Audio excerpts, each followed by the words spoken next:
Aquí tenemos entonces a Klimt, y fíjense que Klimt pintaba sobre todo mujeres, ¿no? Entonces, hay algunas figuras eróticas del cuerpo femenino. Se le llamaba el pintor del oro porque utilizaba justamente este color oro en la mayoría de sus pinturas.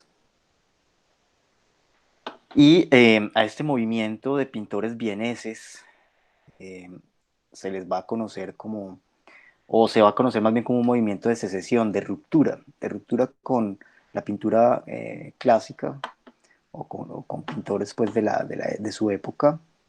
Pero sobre todo, digamos que lo interesante es que comienza a aparecer unos ciertos rasgos, vestigios eróticos en esos cuerpos femeninos que son pues resaltados en este caso por Klimt.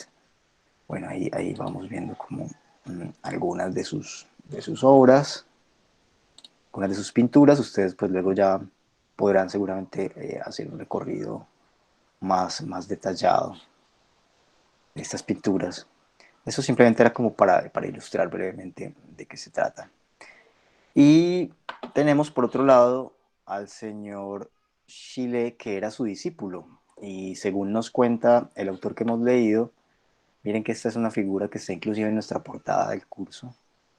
Chile se formó muy joven con Klimt. Dicen que empezó a pintar desde los 18 años. Pero digamos, lo interesante es que en la pintura de Chile ya comienza a verse mucho más a flor de piel ese erotismo del adolescente. Dice nuestro autor de hoy que a eso lo llama el rostro porque no se trata tanto de las caras como tal, sino de elementos que designan el deseo adolescente y que estarían en alguna parte del cuerpo, no necesariamente en las caras. Y a eso lo va a llamar el rostro. Ahí pueden ver pues algunas de las figuras de Chile, que en algún momento para diferenciarse un poco de su maestro Klimt, se llamó el pintor lunar, porque utilizaba pues mucho el color plata. Después va finalmente ya a encontrar su propio estilo, pero sobre todo lo interesante es ver cómo esas figuraciones del cuerpo adolescente comienzan a aparecer en sus obras, ¿no? Un erotismo pues que es evidente, algunos rasgos de esos cuerpos adolescentes que comienzan a ser acentuados. Entonces eso lo hace muy importante a este pintor en ese sentido. Bien, así como ustedes también luego ya podrán verlo con más detalle, pero creo que si quisiéramos situar en el arte un pintor que expresa lo que es la adolescencia, el cuerpo adolescente, el sentir adolescente, sería este. Fíjense, por ejemplo, acá, a propósito de lo que mencionaba nuestro autor de hoy, Lesourd, sobre el rostro. Fíjense que el rostro no es la cara, sino está en otras partes del cuerpo que señalan ese erotismo, ese placer del cuerpo adolescente. Bueno, ustedes luego podrán seguramente complementar estas búsquedas.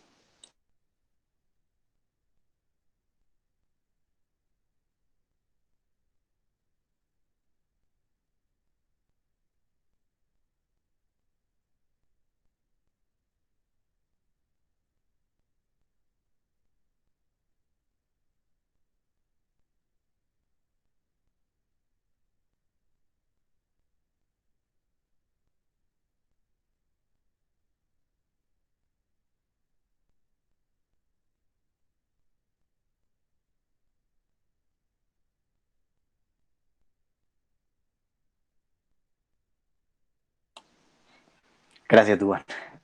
Listo. Bien, no, les decía que por error había cerrado la pantalla y entonces no pude pues como darle continuidad a lo que les venía diciendo. Simplemente era eso, era mostrarles estos dos pintores que hacen parte de la exposición de Lesourd en el libro que tenemos para hoy y que van a ser fundamentales para mostrar cómo aparece en escena ese cuerpo adolescente, cómo aparece en la pintura ese cuerpo adolescente. Porque recuerden que, así como lo veíamos con la infancia, que también aparece en escena, también aparece en la pintura hacia el siglo XVI, vimos cómo se transformó el niño entre el siglo XVI y XVIII, básicamente en un ejercicio que hicimos la vez pasada. Hoy estaríamos viendo cómo también aparece en escena el adolescente, porque con la adolescencia pasa algo similar.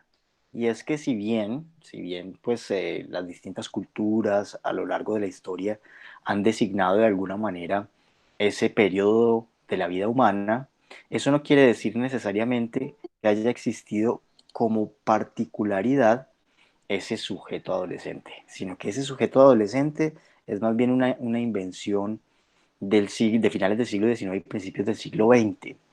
Y si quisiéramos ubicar su representación, entonces tendríamos que, de un lado ya vimos en la pintura, interesante recorrer a Chile con más detalle, pero tendríamos también, por ejemplo, que leer a Baudelaire.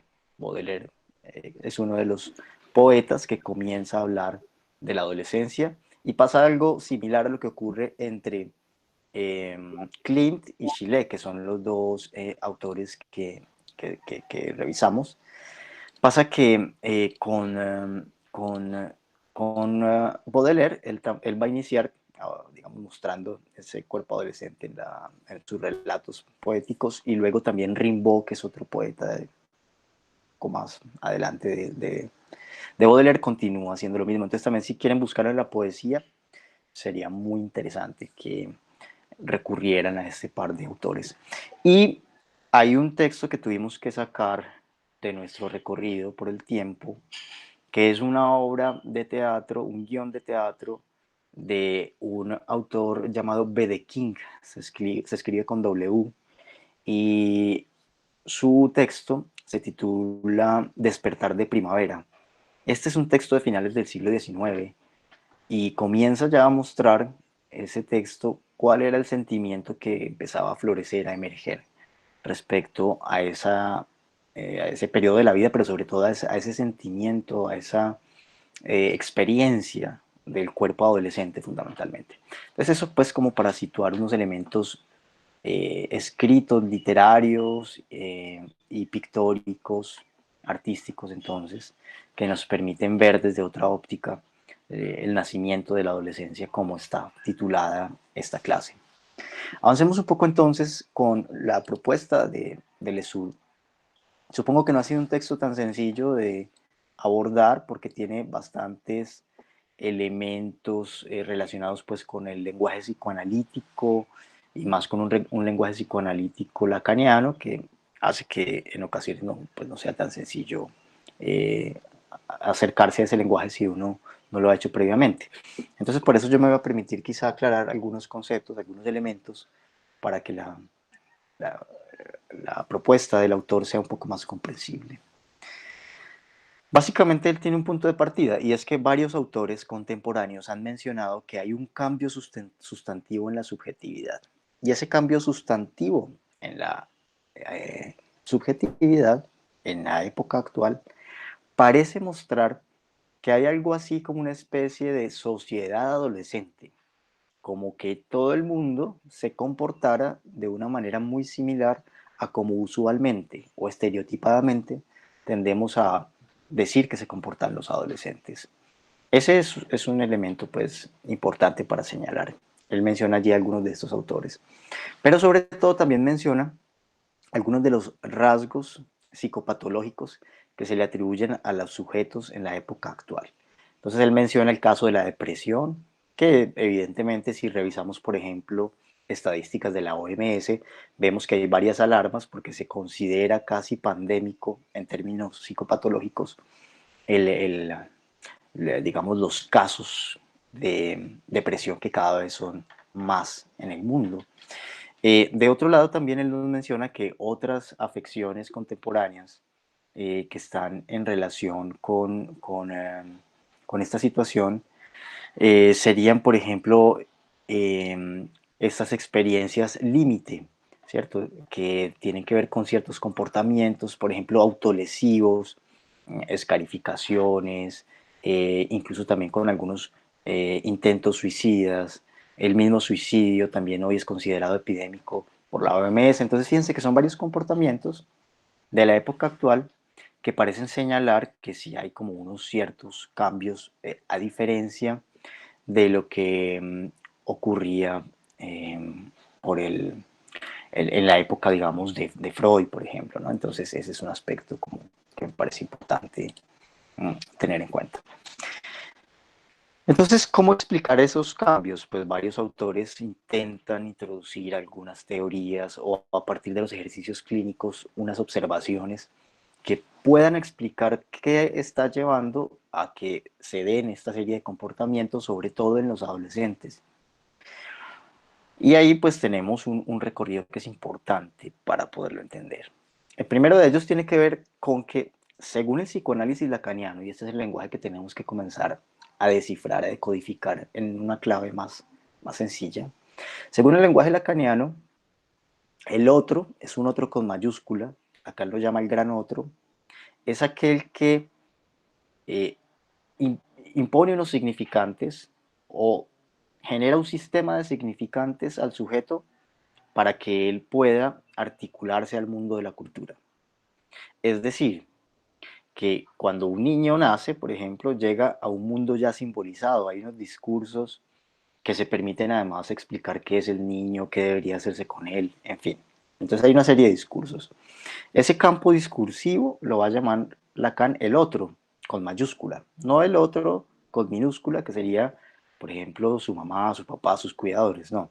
Se trata más bien de una instancia cultural, discursiva, que entrega unos elementos que son fundamentales para que las personas construyan su identidad, para que las personas se relacionen con otros y para que las personas puedan también relacionarse con el mundo. Entonces lo importante es que hay un campo de significantes que es el campo a través del cual el sujeto podrá establecer relaciones e identificarse. Y en esa teoría pues lacaniana, eso se resume en una fórmula que dice el significante es lo que representa a un sujeto para otro significante. ¿Qué quiere decir eso? Pues básicamente que cada uno de nosotros tiene una manera de representarse y también esa manera de representarse, que no es unívoca, depende de los contextos en los que está. Por ejemplo, ustedes ahora están representados como estudiantes. ¿Para quién? Para mí, que también estoy representado como un profesor, y así en distintas instancias. Y eso lo que quiere señalar es que el sujeto siempre requiere de un elemento significante, de un elemento simbólico que le permita ser representado para otro. Es decir, entrar en un campo de reconocimiento a través de elementos simbólicos. Ese es el asunto fundamental. Entonces, ¿qué ocurre? Que Lesur comienza a mostrar cómo hay unos campos discursivos que son históricos. Nosotros tenemos ya la posibilidad de entenderlo porque vimos cómo, dependiendo del momento histórico, cambia la concepción de la infancia, ¿cierto? Y vemos cómo esas épocas, esas formas de acoger al niño, de sostener un sentimiento de infancia o no, pues es el que permite una representación del niño. Pero si cambia ese discurso, también vimos que cambiaba la relación con el niño. Y en nuestras clases anteriores hemos visto cómo en la época actual se ha señalado que parece haber un cierto cambio en ese sentimiento de infancia y que ese sentimiento de infancia ha conllevado también a un cambio en la relación con el niño, en la que pareciera que ya no se le cuida o salvaguarda de la misma forma que en otras épocas, o en todo caso en la que se muestra que la diferencia entre el adulto y el niño parece desaparecer. Eso quiere decir entonces que ha habido un cambio en el discurso y que ese cambio en el discurso genera a su vez un cambio en la representación del niño, pero en este caso también en la representación del adolescente. Ese es entonces uno de los puntos importantes que debemos tener en cuenta. ¿A qué atribuye el autor o los autores también que él menciona este cambio en la representación del niño, pero sobre todo este cambio en las relaciones entre los sujetos y en el reconocimiento del sujeto mismo? Él lo atribuye a un discurso actual que el psicoanálisis se permite nombrar como discurso capitalista. ¿Qué ocurre? Si miramos épocas anteriores diríamos, por ejemplo, que el discurso del amo o el discurso monárquico tenía formas específicas de representar al niño, pero también de establecer formas de relación. Ese cambio de época hacia unas repúblicas más liberales también generaron otro tipo de representaciones del niño, otro tipo de representaciones de los sujetos, ¿cierto? Entonces no, la misma idea de libertad, la misma idea de igualdad, de fraternidad generó cambios, cambios en la forma de relacionarse de las personas. Y hoy podríamos decir también que con el auge del capitalismo, que además lleva muchos años, siglos, ¿no? No es que el capitalismo recién haya instalado en el mundo, sino que más bien el capitalismo se ha venido instalando desde esas mismas épocas que hemos señalado, pero al mismo tiempo ha sufrido unos cambios. Y hoy tendríamos un cambio mismo en el capitalismo que habría iniciado justo desde el momento en el que estábamos señalando estas obras de Chile, o sea, a principios del siglo XX. A principios del siglo XX van a haber unos cambios sustantivos en el capitalismo que tienen que ver sobre todo con la promoción de una nueva forma de vida que está mucho más relacionada con el goce, que está mucho más relacionada con la búsqueda de satisfacción del sujeto, que está mucho más relacionada con el placer y también con el consumismo.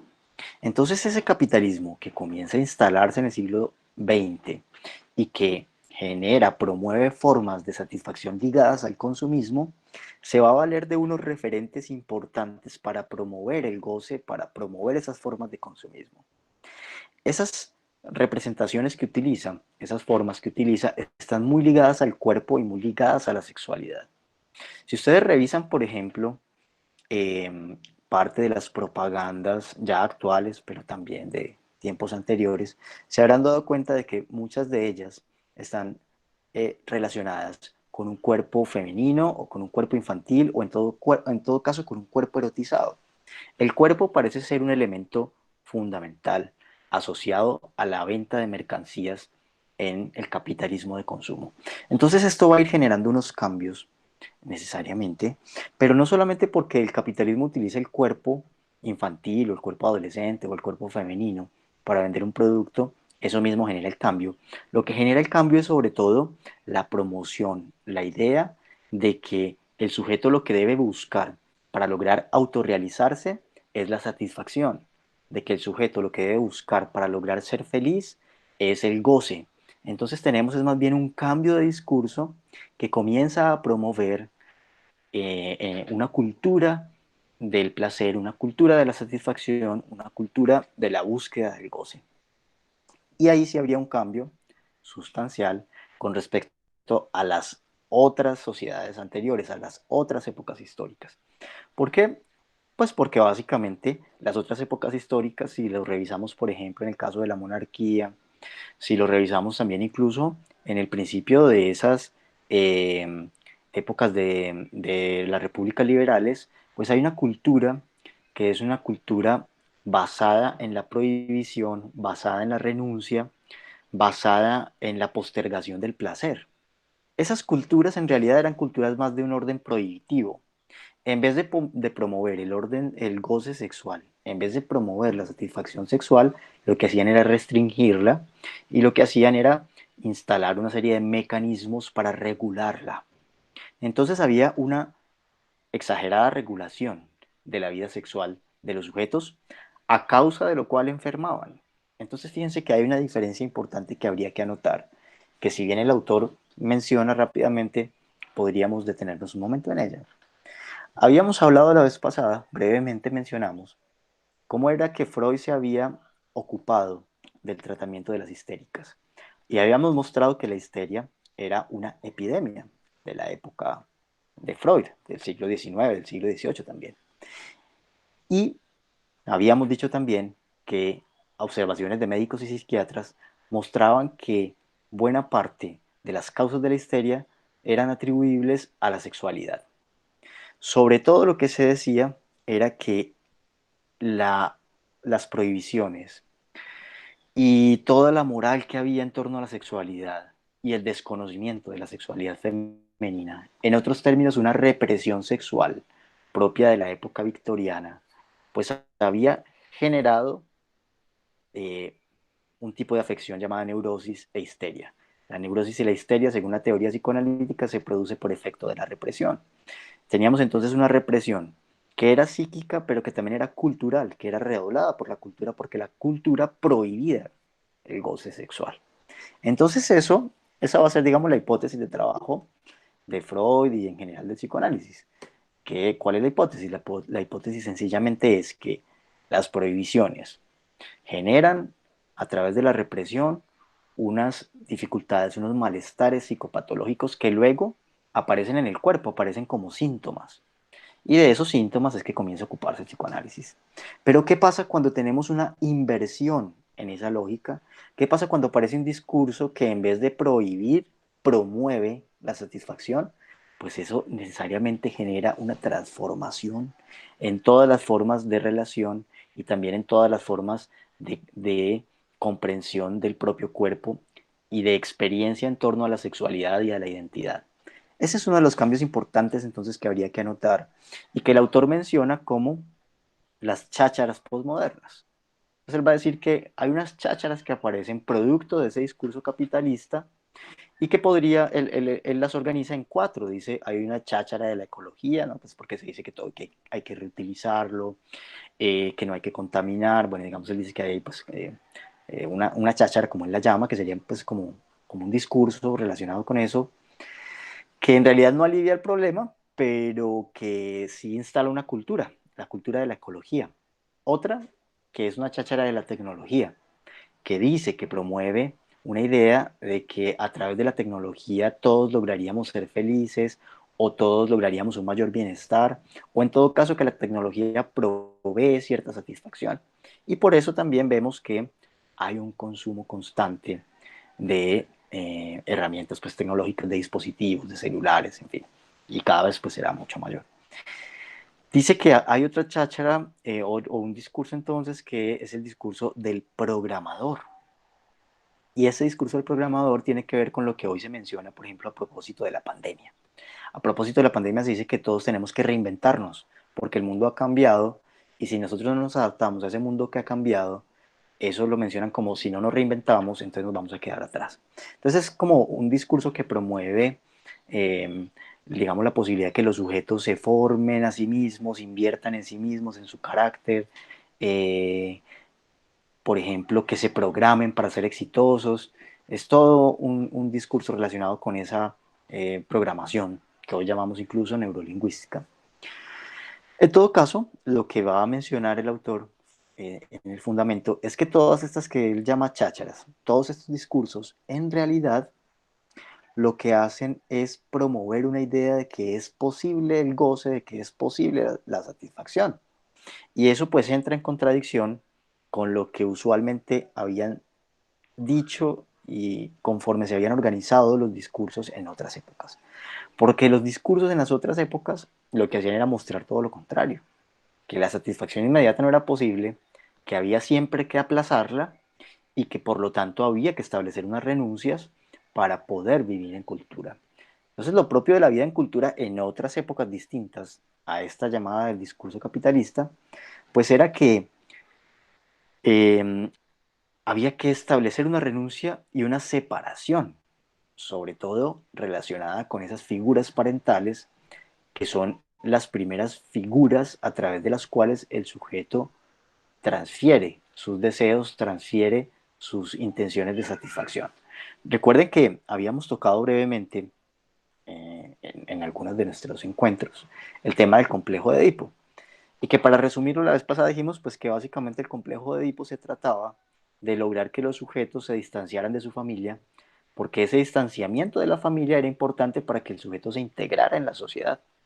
Y ese distanciamiento de la familia pues implica una ruptura, no solamente una ruptura en términos de irse o no irse de la casa, sino una ruptura psíquica con esas figuras parentales, dado que también, como lo hemos visto en la psicología infantil, el niño se encuentra en estrecha dependencia con la madre.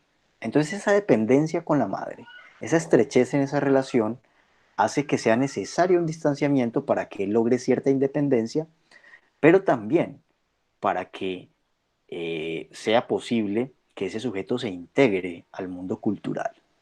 Entonces ahí tenemos un aspecto importante a señalar.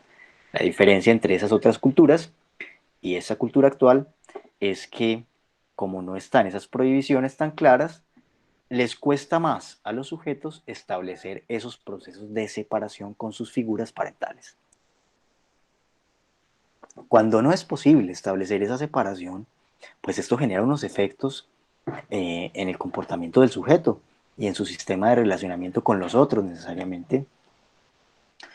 Y eso es un poco lo que empezaríamos a ver entonces en las distintas afecciones, dificultades y problemas que aparecen en la adolescencia actual.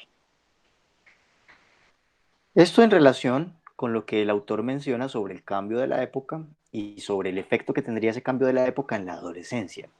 Pero es importante mencionar antes otro aspecto que veníamos señalando en el encuentro anterior a propósito de lo que Freud llamó la metamorfosis de la pubertad.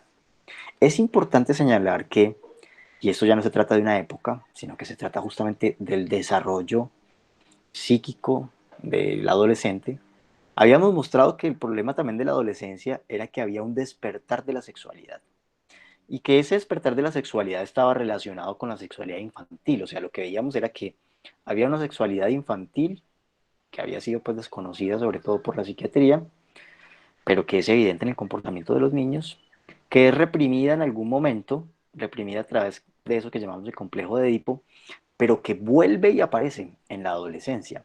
Entonces, como vuelve y aparece esa sexualidad, vuelve y se experimenta en un cuerpo que ha cambiado, digamos que la gran diferencia acá tiene que ver con lo siguiente, con que la sexualidad infantil se manifiesta en un cuerpo que todavía no tiene la capacidad sexual suficiente para obtener el placer que se supone debería buscarse por la vía sexual y por la vía sexual genital inclusive.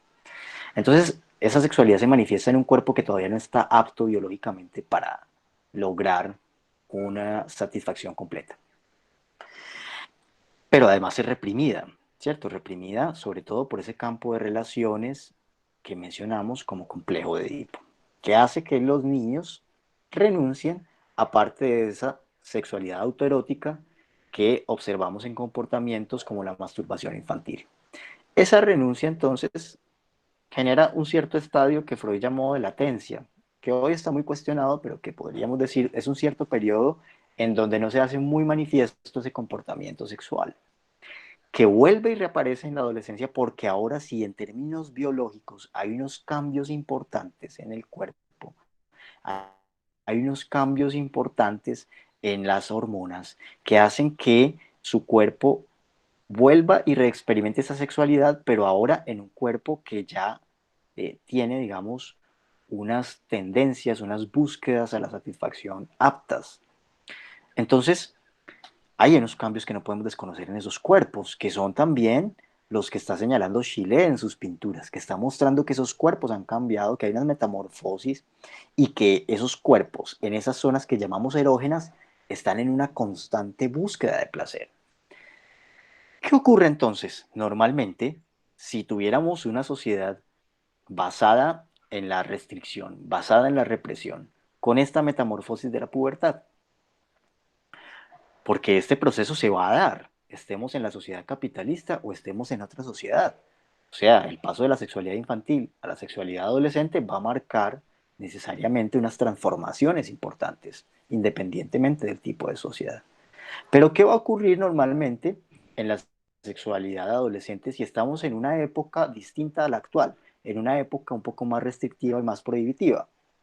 Pues va a suceder básicamente que ese adolescente va a tener que regular algunos de esos comportamientos, pero también que va a tratar de concentrar, de lograr que confluya todas esas zonas erógenas, todas esas pulsiones van a tratar de confluir o de conducirse hacia la búsqueda de satisfacción genital.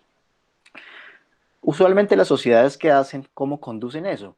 Pues a través del matrimonio, fundamentalmente porque el matrimonio es la forma culturalmente permitida para que los adolescentes en ese paso hacia la juventud pues logren buscar una pareja para vincularse y para poderse distanciar de su familia y para constituir pues también de nuevo una nueva familia. Entonces, casi que había una especie de lógica en las sociedades anteriores que implicaban conducir esa sexualidad dispersa del niño, que estudiamos bien, conducirla hacia una sexualidad más genitalizada y además abrirle un camino cultural, el camino de la búsqueda pues, de pareja sexual para establecer una familia y, digamos, reproducir así el mismo orden cultural. Pues eso cambió y comenzó a cambiar una vez esta misma cultura de la que estamos hablando, que promueve el goce y que no promueve solamente un goce genitalizado, pues comienza a contemplar el cuerpo como un cuerpo de múltiples zonas de satisfacción.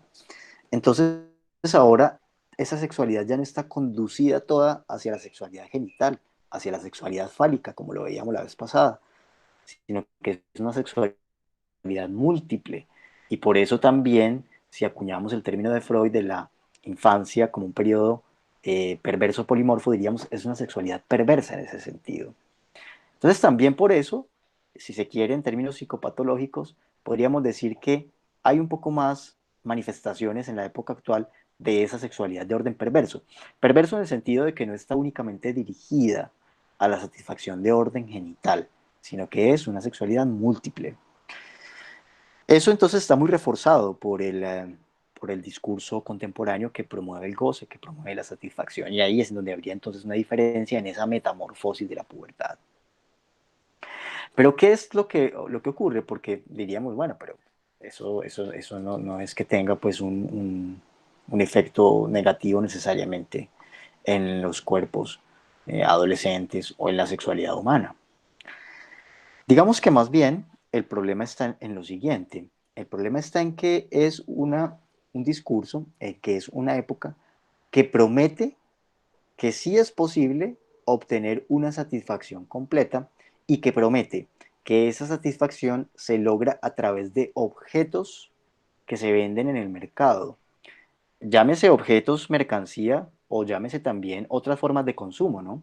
Llámese cirugías plásticas, llámese transformaciones corporales. En todo caso, que promete a través de la técnica y a través de la mercancía que sí es posible obtener la satisfacción completa. ¿Por qué esto genera una dificultad? Pues genera una dificultad fundamentalmente porque en la, no solo en las épocas anteriores, sino en las formas de desarrollo psíquico, en las formas de desarrollo sexual, en realidad esta satisfacción completa no es posible por una razón fundamental que quizá no hemos desarrollado suficientemente.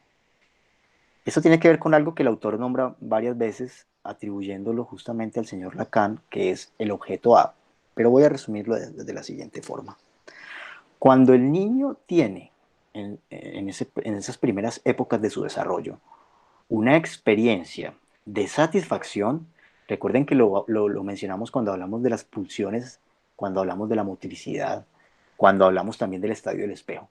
Cuando el niño tiene esas primeras experiencias de orden sexual, pero en esa sexualidad múltiple, pues dijimos que esa experiencia se almacena en una huella anémica, pero decíamos también que esa experiencia se convierte en un referente de satisfacción. Él seguirá buscando constantemente obtener la misma satisfacción que obtuvo en la primera experiencia. ¿Qué va a ocurrir? Que nunca la va a encontrar porque la experiencia y el objeto de satisfacción pues se han perdido en realidad, ¿cierto? No van a permanecer, no son constantes. Y se han perdido también porque además, si fuéramos un poco más precisos, es un objeto más bien imaginado, es un objeto que no existe, es un objeto de satisfacción que tiene la condición de ser más bien una construcción imaginaria. Entonces, en realidad, ese referente, esa huella de satisfacción almacenada en las primeras épocas a través de las experiencias sexuales de los niños, son huellas que no van a lograr nunca una satisfacción completa, pero que se convierten en referentes de satisfacción a lo largo de la vida humana. Permanentemente esas huellas de la infancia van a estar marcando las búsquedas de satisfacción humana en términos sexuales, pero no se van a encontrar, no se van a lograr satisfacer porque, primero, ninguna experiencia va a ser igual a otra y segundo, porque el objeto de esa satisfacción es un objeto imaginado, es un objeto inexistente. Entonces, por eso la promesa del capitalismo de lograr la satisfacción a través de la mercancía o a través de la técnica, pues en realidad es una promesa falsa, no es una promesa real. Entonces, ¿qué ocurre cuando esos cuerpos adolescentes, pero en general, cuando la sexualidad humana se dirige a la búsqueda de satisfacción en un discurso que promete entregarle la satisfacción en la mercancía o en la técnica y no lo encuentra? Que eso necesariamente genera una regresión, si se quiere, depresiva del sujeto. Esto genera unos efectos de malestar en el sujeto porque se le ha prometido un goce que realmente no se obtiene. Entonces, mm, necesariamente esto va a generar parte de lo que serían las afecciones contemporáneas que está mencionando Lesur, que son parte de esta época del consumismo, que promueve ese goce perverso, pero que realmente no logra alcanzarse y entonces hace pues que el sujeto termine no solamente deprimido, sino también aislado. ¿Por qué aislado? Y ahí vamos al segundo elemento que tendríamos que mencionar y recordar cuando hicimos el recorrido por la sexualidad infantil. Recuerden que cuando hicimos el recorrido por la sexualidad infantil hablamos de un comportamiento autoerótico. Y ese comportamiento autoerótico, recuerden que habíamos dicho, como el sujeto ya no encuentra la satisfacción en los objetos externos, como además hay unas regulaciones culturales que le impiden obtener esa satisfacción, entonces él busca obtener la satisfacción consigo mismo, con una parte de su cuerpo. Y ese comportamiento autoerótico de hacer que el cuerpo se convierta en el mismo objeto de satisfacción, pues lo hemos reflejado en el caso de la masturbación infantil. ¿Qué ocurre entonces con ese comportamiento de orden autoerótico? Pues que el capitalismo lo que promueve es un goce más del orden del autoerotismo, de la satisfacción individual y no un goce a través de la relación con el otro. Lo que ocurre en una época distinta a la del capitalismo cuando aparecen las regulaciones, las prohibiciones, como ya lo había dicho, es que en ese despertar de la sexualidad en el adolescente, pues la vía que se promueve para que él logre la satisfacción es la vinculación con otra persona. Buscarse una pareja sexual garantizaría que él logre satisfacer sus deseos sexuales. Pero como el capitalismo en realidad promueve un goce a través de la mercancía y a través de la técnica, pues ya no se trata de que el sujeto busque a través del otro la satisfacción, sino de que la busca es en los objetos, de que la busca es en los distintos servicios que le ofrece el capitalismo. Entonces eso hace que el sujeto se aísle, eso hace que el sujeto no busque a los otros para obtener la satisfacción, sino que busque simplemente objetos y mercancías para lograrlo. Entonces esto tiene un efecto psicopatológico necesariamente porque aísla al sujeto, lo aísla del lazo social, lo aísla de los otros y eso genera un terreno propicio para que aparezcan las depresiones. Eso entonces es un poco también lo que está señalando allí el autor respecto a las afecciones contemporáneas de la adolescencia, que lo vemos, ¿no? Si ustedes van y miran estadísticas, si ustedes van y miran estudios clínicos, se darán cuenta de que buena parte de los problemas de la adolescencia hoy tienen que ver con la depresión, tienen que ver con el aislamiento, tienen que ver con las ideas suicidas, por ejemplo. Entonces, ¿cuál es el efecto mayor de esta época que señala este y otros autores? El efecto mayor es que hay un discurso que en vez de promover la vinculación social, que en vez de promover el sistema de alianzas que antes se promovía, ¿cierto? Para lograr que el sujeto lograra la satisfacción, decíamos la vez pasada, el complejo de Edipo implica distanciarse de las figuras parentales para vincularse con otros. En cambio, en el capitalismo ya no se busca necesariamente ni el distanciamiento efectivo con esas figuras parentales en términos psíquicos, ni tampoco la búsqueda de parentesco con otras personas, porque lo que se promueve es un goce autoerótico, un goce autista, un goce individual, ¿no? Entonces, eso sí tiene unos efectos considerables en el lazo social, porque ya no hay una búsqueda de vinculación con otros, y en el sujeto, porque hay un aislamiento, y ese aislamiento necesariamente lo lleva sobre todo a la depresión, lo conduce progresivamente a la depresión. Entonces ese es uno de los aspectos que me parece importantes señalar y es por eso que el autor y muchos otros autores dicen que este discurso actual lo que promueve es un goce narcisista, porque no promueve la vinculación con el otro, sino que encierra al sujeto dentro de sí mismo. Bien, entonces voy a avanzar simplemente sobre otro elemento. Luego igual sabemos que este es un texto que vamos a trabajar en 2 encuentros, así que me voy a detener en lo siguiente. Y es lo que tiene que ver básicamente con la manera en la que comienza a experimentar el sujeto la relación con los otros al no haber un sistema de regulaciones como el que hemos nombrado. Lo que dice Lesur es que el sujeto comienza a experimentar la relación con el otro como una relación de envidia, ni siquiera de rivalidad como la veíamos en el estadio del espejo, sino más de envidia porque siente que el otro se apropia siempre de los objetos de satisfacción de los cuales podría gozar él. Entonces, si es un vínculo de envidia, si nuestros vínculos sociales son más de envidia que incluso de rivalidad, pues eso desemboca en la violencia.